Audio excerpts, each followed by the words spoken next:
welcome aboard this mini disaster. If you're new to my channel, I've been in this boatyard now for just over 10 months. Last week we finished glassing over the bulwark, so the deck of my boat is mostly sealed up now.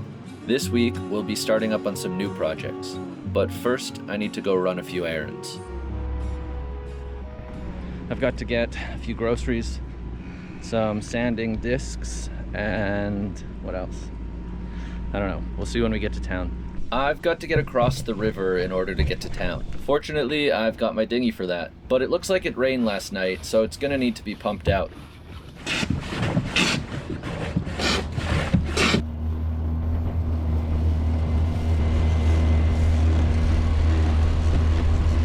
After being here for as long as I have, it doesn't take much time to find what I need and start heading back to the boat.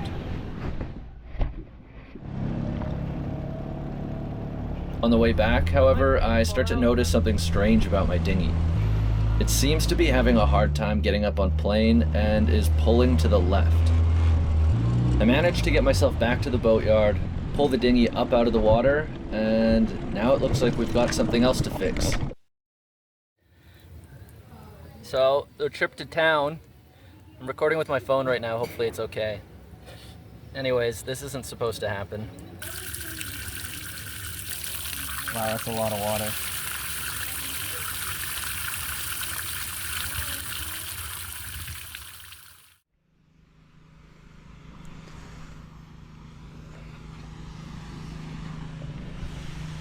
Yesterday we had a bit of bad luck. So on our way back from town, I started noticing the boat was listing pretty hard to the port side, and it was having a harder time getting up on plane. So what ended up happening is a seam tore on the bottom of the left tube. So this lifted, ended up puncturing a hole right inside there, and then water was able to pretty much inject itself up inside the tube. Luckily it seemed to hold together everywhere else, but I guess we'll find out, because it was still holding air. My goal now, I'm going to clean up the surfaces, get this cleaned up as well as I can, sand it, wipe it down, get the surfaces cleaned, and I've got a little bit of G-Flex sealant that I'm going to try to use to patch this seam. Hopefully it holds air and the water stops getting in it.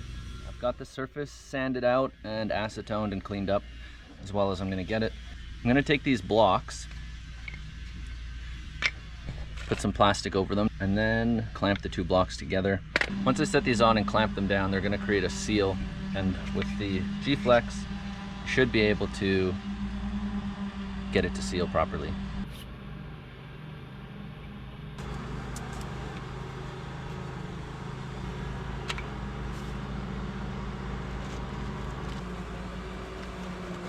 So by the looks of it, I've got quite a bit of material here.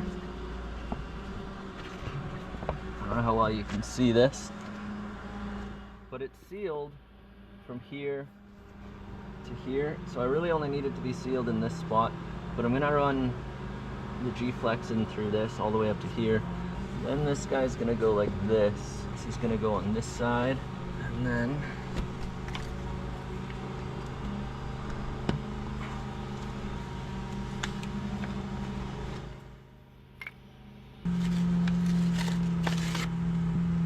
never used G-Flex before.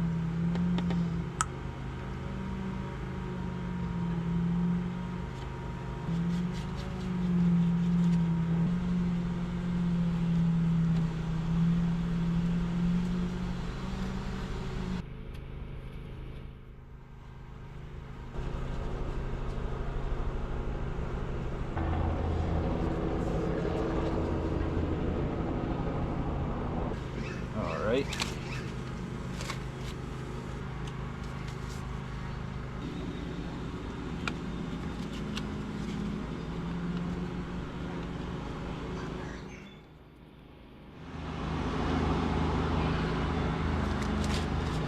All right, I guess we'll find out if that helps.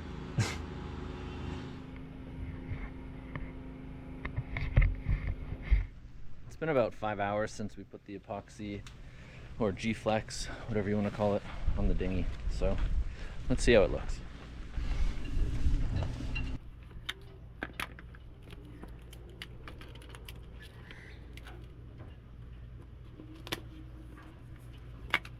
I'd say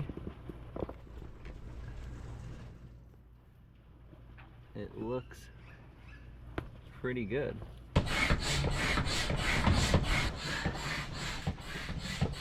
Seems to be holding air.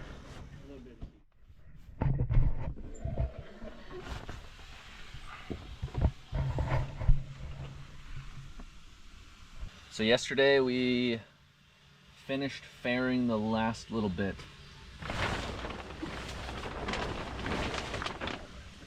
My tarps are falling apart. There was heavy wind again yesterday. This whole thing's a bit of a disaster. Anyways, we faired out the last little bit of the bulwark. I used up all of the talcum powder, so I don't have any of that left. And now we're going to just quickly finish sanding it and probably leave this project for now. I need to get 3 new chain plates built, and I need to build 2 new chain plate knees because I'm moving my forward lowers forward. Right now they're just attached to the same chain plates as my upper shrouds, so I've got to build new chain plate knees, get new chain plates made, and then I can attach my lowers forward to where they're supposed to be. Before we get to work on this other stuff, let's check the dinghy, since yesterday we fixed it.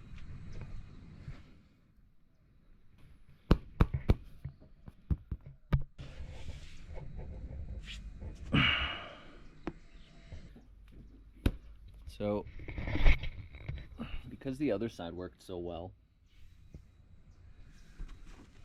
I would like to do the same thing here before it happens again.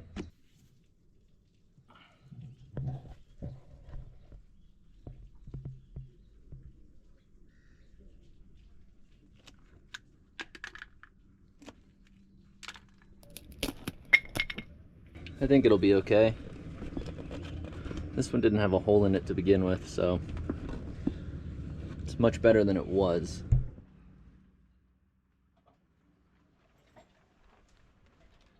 Something I've learned during the 6 years I've been sailing and living aboard my boat is that inconveniences like this happen fairly frequently. If I were to allow myself to get frustrated and annoyed about it, I would spend my time doing exactly that, being frustrated and annoyed. And the energy needed to resolve the issue would go towards that, instead of towards getting the inconvenience fixed and back in the water. Fortunately, I had a solution for this and the materials to fix it. So the turnaround only took a couple hours of work over 2 days, and now my dinghy is back in the water, running nicely and afloat. For now. Alright, dinghy's in the water again. I feel like Groundhog Day from like a week or so ago. Alright, so we're pretty much at a stage in our projects where we're starting on something new, finally. What you're looking at here is my chain plate knee. I've got to drill into them because they've been rebuilt by a previous owner, and I've noticed water has been getting into them. Wow, so far that's a thick layer of glass. So by drilling into them, I can find out what they're made out of and decide if I need to rebuild them or just drain the water. So far it seems like they're made out of either a thick layer of fiberglass or G10 board, which is pretty much the same thing as a thick layer of fiberglass. There also seems to be a bit of foam sandwiched between the G10 board and the hull of the boat. Now that I've figured out what they're made out of, I'm drilling into this one just to see if it's holding any water. Dry. Dry. Water, no.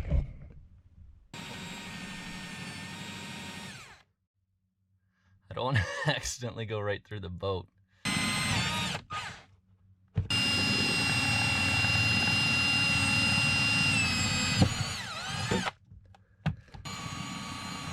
It seems like the water inside the knees isn't being absorbed by anything, because as soon as I drill into the knee, the water drains out quickly. And lots of water. So I'm becoming more and more confident that the knee doesn't need rebuilding since it wasn't constructed out of wood. That leads me to the next part of all of this. I'm gonna put a hole in my hull.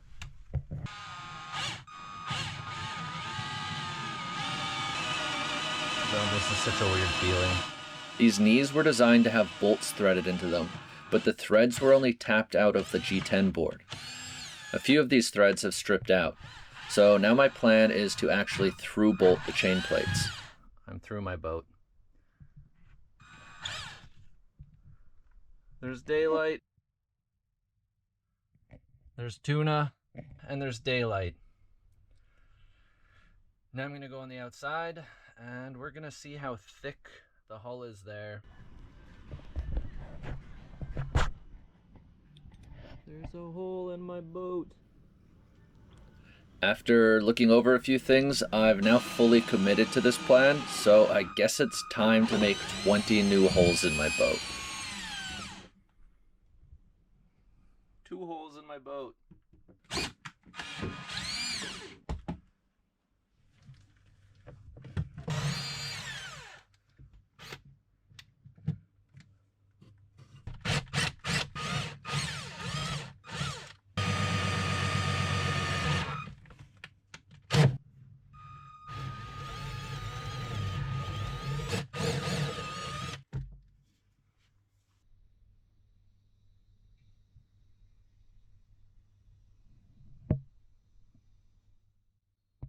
For anyone that doesn't have one of these, super handy. You can hook up a bit to it or drill bit or anything, and it allows you to get into some tight areas. The reason I needed this is because obviously if I had the drill bit on here, I wouldn't have been able to drill through. This is in the way. But this was a pretty easy solution.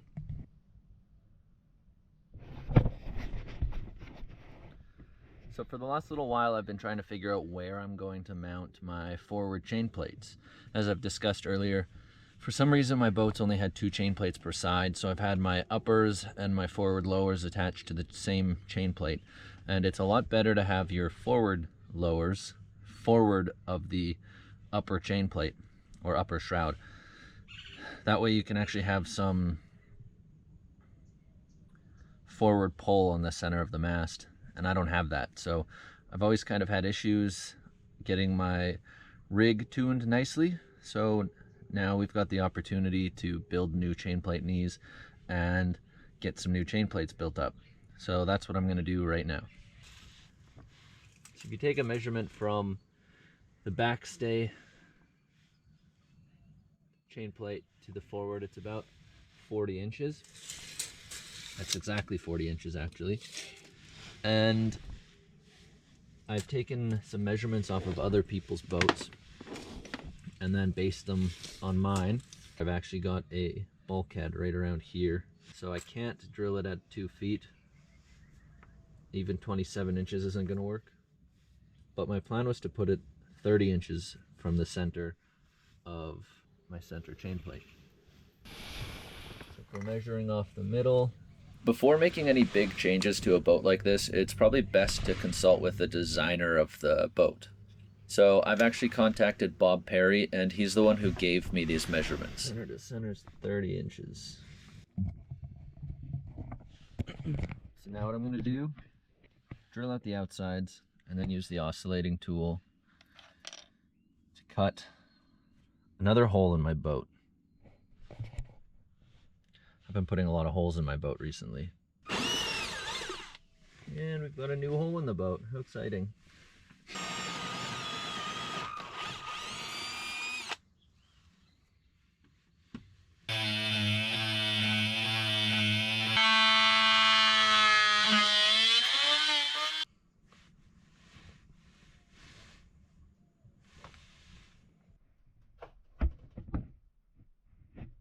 This area is going to be pretty easy to build. There's lots of space. I can just take this stuff off the wall and build the knee up. However, this side, obviously all of this, my foul weather gear, some towels, extra line, my hydrovane. This one's going to be a little more difficult. If you can see way back in here, there's the other hole.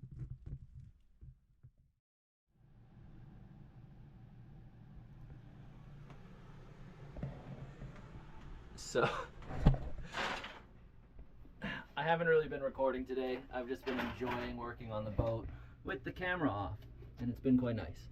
Anyways, I figured I would do a bit of recording here. I've been listening to some pretty heavy music and just ripping apart all of this wood somebody put in this random cabinet in the boat. There's no other thing in the boat that looks like this, so it kind of was funny. And they glued it on with expanding foam. This is all the wood. But if you're curious, the reason I'm in here is because my whole bulkhead's destroyed.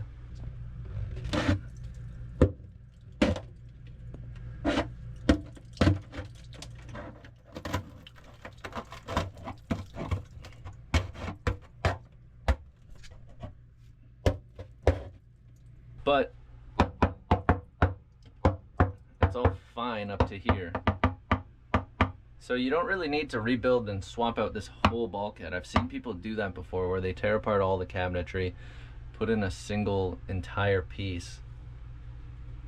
And that's a lot of work, and it's a pain in the ass.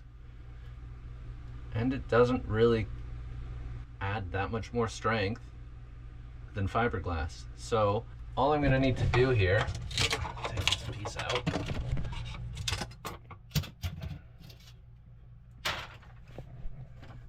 Pull all this off. This is actually where the new chain plate knee is gonna go, right here. And follow this back. So obviously that's soft.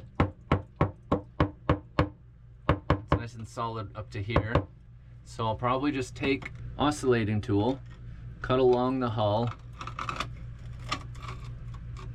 all the way down.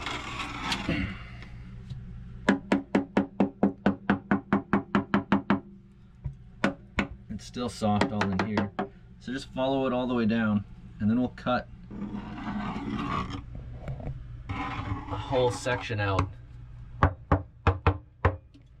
And then just, once the whole section's cut out, it should stay together well enough that we can almost use it as a template for a piece of plywood, and just get a fresh piece of plywood, lay glass over that, soak it in resin so that it's nice and waterproof, and then grind down the glass, or grind down the bulkhead here so it's open to fresh wood fibers, and then you just use more resin and some cloth and laminate cloth into the wood. This is looking a little better. Now we have to cut this whole bulkhead out, and now there's no more bulkhead. So the other day I dropped off some of my chain plates with this machinist welder guy here, and this morning we're gonna go pick them up.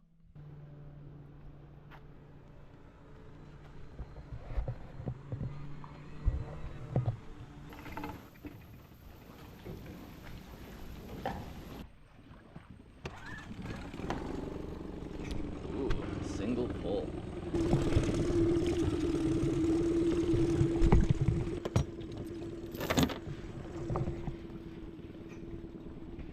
I run a stern anchor here because there was a time my boat swung in and was rubbing up against the dock, and it took all the paint off the cowling. I'm just gonna push him out of the way. Bonk.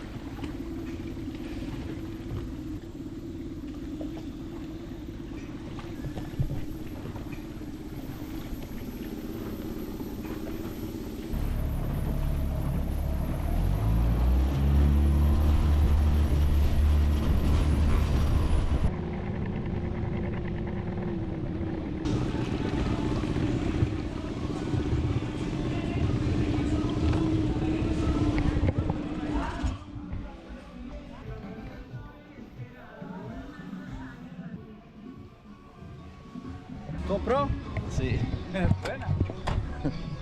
Adiós.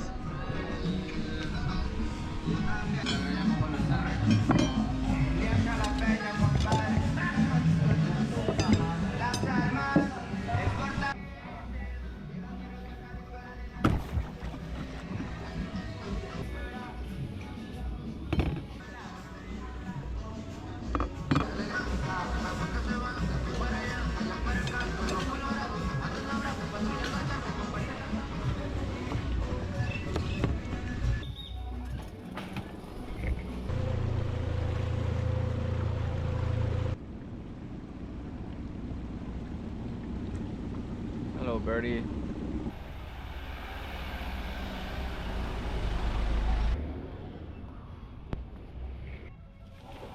This hose.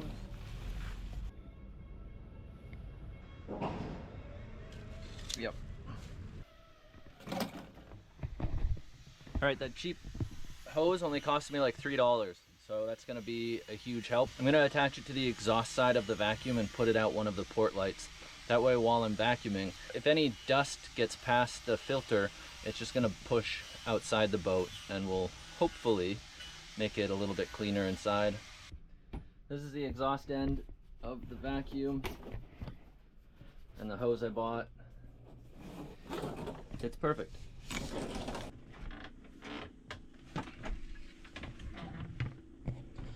We've got the exhaust for the vacuum going out this window, out the side of the boat, coming down into the vacuum.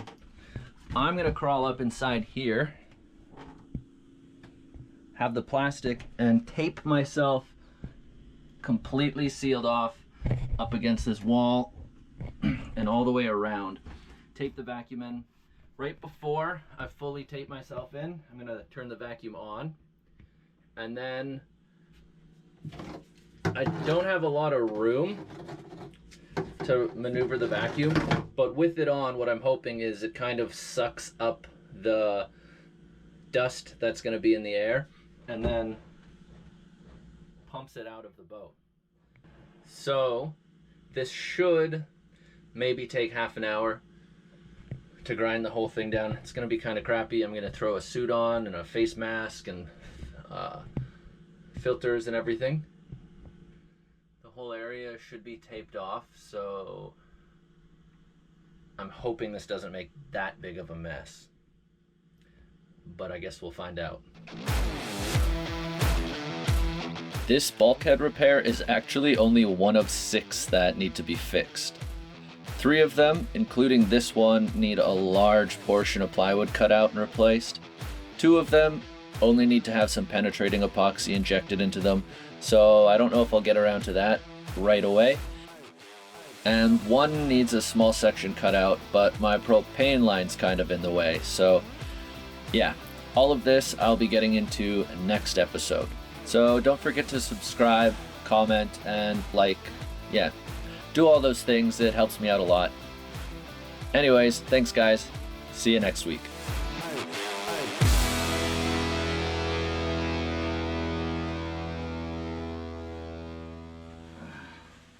Holy crap.